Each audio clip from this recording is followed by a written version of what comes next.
So hi there everybody and welcome back to my channel. Today I'm going to show you a quick and easy tutorial. I'm going to be showing you how I crochet up my face scrubbies.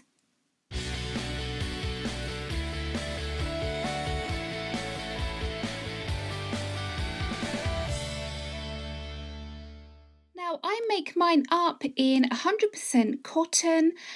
These can be used to wash your face with. They're nice and rough, so they're good for exfoliation. I tend to make mine up in little sets of 3 in different colours. Then what I do is I stack them up, tie with a little ribbon, maybe add a little bar of natural soap, and they make fantastic gifts. So that's a good idea. We're coming up to Christmas. So what I'm going to do is I'm going to show you this pink one here.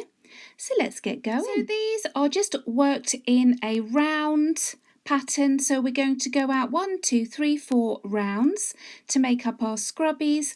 I'm going to start in the middle and I'm going to show you how I start off with a magic circle. So for this tutorial I am going to be using Lily's Sugar and Cream, and this is in the colourway Rose Pink. Now this is an Aran weight, which is a weight 4 yarn, so therefore I'm going to be using a size 5mm hook. This one is my Clover and More and I absolutely love those.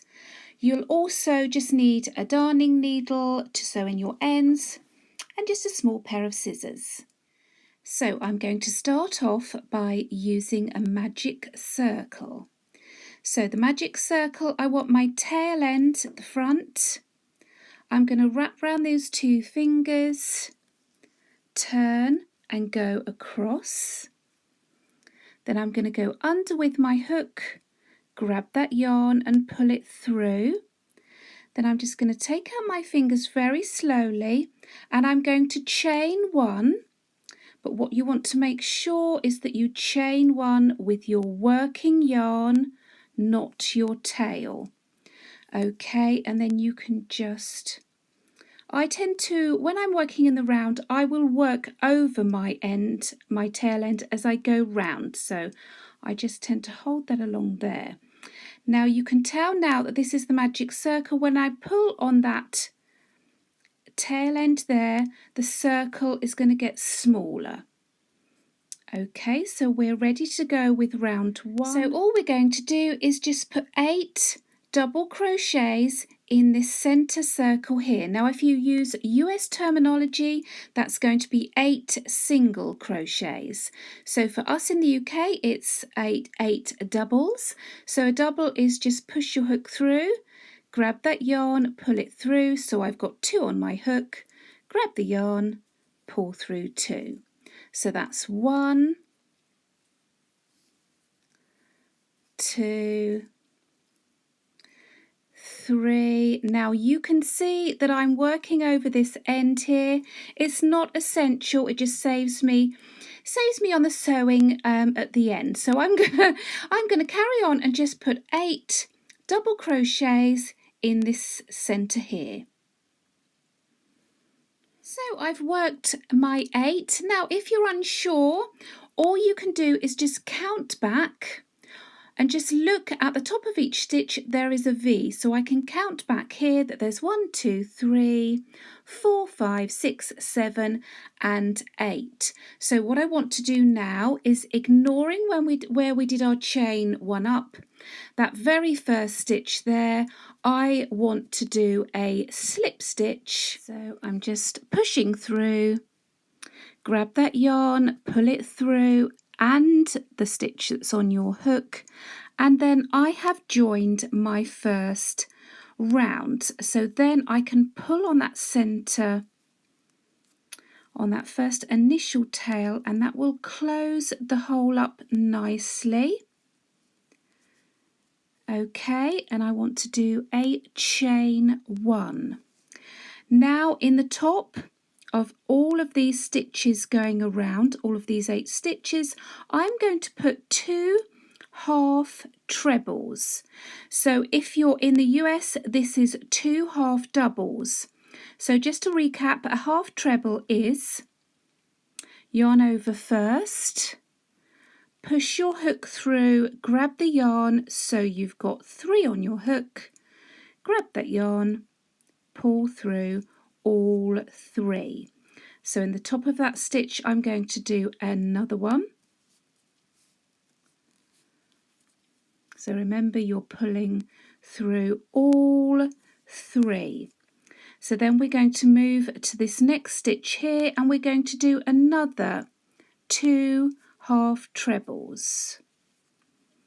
So that's 1 and 2. So I'm going to go around putting 2 half trebles in each of the rest of these stitches, and I will meet you around here. You should have 16 stitches in all. So I've gone all the way around and I've finished my 16th stitch. That's not easy to say. So you can again count back that you've got 16 stitches. And we are going to join by doing a slip stitch to your first stitch. Now remember, we are ignoring this chain 1 up, and I'm going to show you a tip in just one moment using a stitch marker if you're getting confused. But to start with, there we go, that's finished round 2. So I'm going to do a chain 1 up again. And then in this first stitch to your left, I'm going to put another 2 half trebles. Okay, the trouble with cotton, it does tend to split on you, so you just have to be a little bit careful.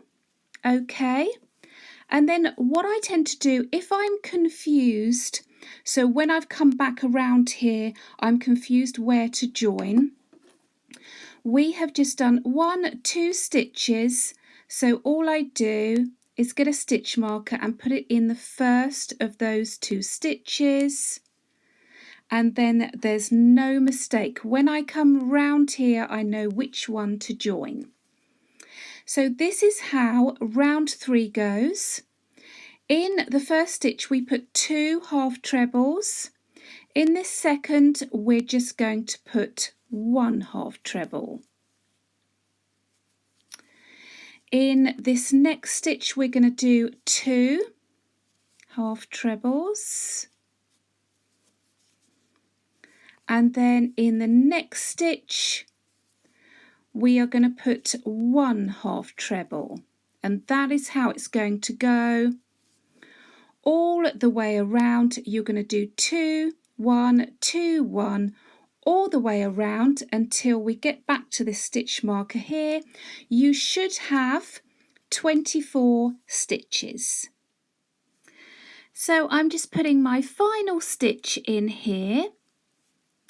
Now when you go around, you should end on a 1. Okay, so if we've done 2 1 all the way around, you should have ended up on a 1 stitch in that final stitch of the round. So all we're going to do is join, so we know where to join if we've used our stitch marker. So we're just going to join using that good old slip stitch. Okay, and that is round 3 done. We have 1 more round to go. So again, we're going to start by doing a chain 1. Okay, and then in this next stitch here to your left, I am again going to start by putting 2 half trebles, and also again just to show you, so we've done 2 stitches there. I'm just going to pop that in so we've got no mistake when we come round on our final round. So here we go with our round 4. So we've started again with 2 half trebles, and now we're going to do 1 half treble in that next stitch and 1 half treble in the following stitch. Then in the next one we're going to do 2 half trebles. The next 2 we're going to do 1 half treble, then we're going to do 2 half trebles, and then the next 2 is 1 half treble. So that is how we are building our circle. Now I finish my scrubbies after round 4, but if you were going to just carry on going out and you wanted to use this pattern for something else, working maybe a placemat or a cushion cover, each time you go out, the number of single stitches that you use between your 2 stitches just grows 1 each time. Okay, like we've done with this one. The next row you would have 3 in between the double stitches. Okay, so that's how you just grow if you just want to make a circle. But this is our final round, so I'm going to carry on and meet you round here. So I've gone all the way around, and this time I ended on 2 1 1. So again, you're always going to end on a 1. I'm going to take out my stitch marker so I know exactly where I'm going, and then I'm going to join with a slip stitch. And then I'm just going to do a chain 1 up,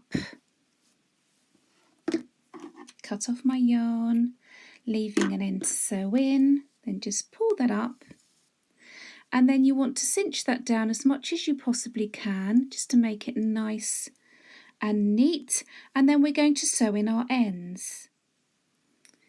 So you're just going to take your darning needle,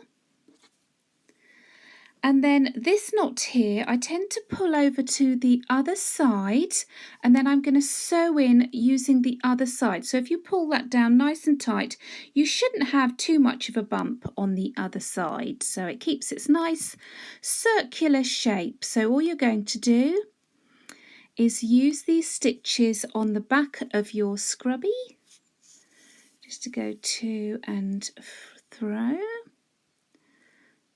So I tend to go one way,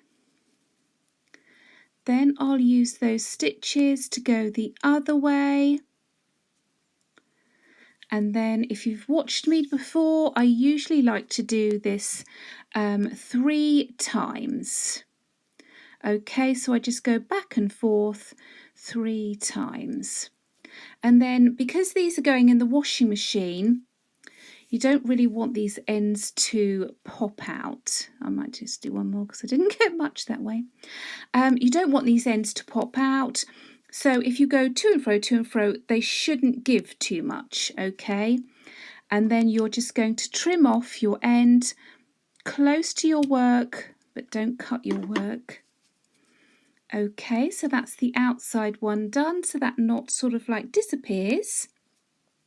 Now, because I worked over my end, all I'm going to do this one is I'm just going to go the other way and then quickly a couple more stitches that way, and that'll be that end sewn in as well. So there you go. What did you think? That was a nice, quick and easy project. And as I say, I tend to stack mine up and then tie them with a little bit of string or ribbon and give as a gift. Or these, again, would make fantastic makes to sell at craft fairs because they're so quick and easy. You could make a few sets in an evening, maybe make some festive colours, nice and easy, and they are also kind to the environment because these can be reused and washed over and over again. So let me know what you think in the comments below. If you like this tutorial, then please do give me a thumbs up. Subscribe to my channel, and I will see you here again next time. Bye bye for now.